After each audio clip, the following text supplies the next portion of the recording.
Dulu, Indonesia adalah negara pengekspor minyak dan member dari OPEC, negara-negara pengekspor minyak. Namun, ketika produksi menurun terus dan kebutuhan meningkat, maka di tahun 2005 Indonesia keluar dari OPEC karena Indonesia mulai mengimpor minyak. Kebutuhan saat ini adalah 1,5 juta barel per hari dengan produksi sendiri 800.000 barel per hari. Ini membuat Indonesia sampai akhir zaman akan menjadi negara pengimpor minyak. Dari BBM tersebut, berapa sih yang untuk konsumtif dan berapa sih yang untuk produktif? Ternyata yang konsumtif 60% lebih itu untuk kendaraan roda 2. Lalu untuk yang produktif kemana aja? Salah satunya yaitu untuk power plant atau pembangkit listrik tenaga gasolin atau solar atau juga LNG. Bagaimana kita ke depan mengurangi impor tersebut sementara BBM kebutuhannya meningkat? Pengalaman pribadi saya mungkin bisa jadi solusi. Saya memiliki perusahaan teknologi bernama Laxel Teknologi. Perusahaan kami tersebut berhasil menghilangkan flare gas di Singapura.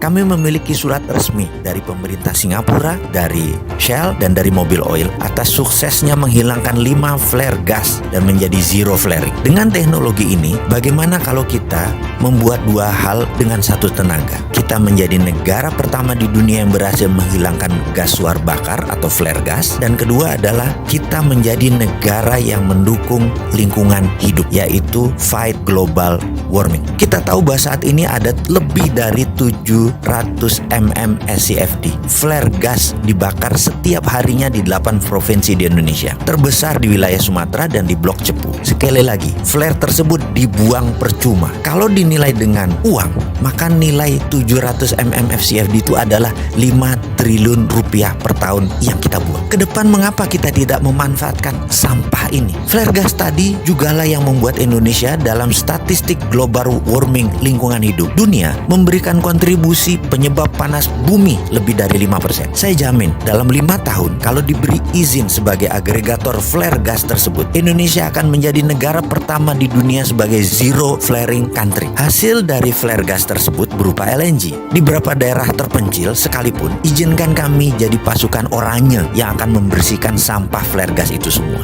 LNG-nya bisa masuk PLN.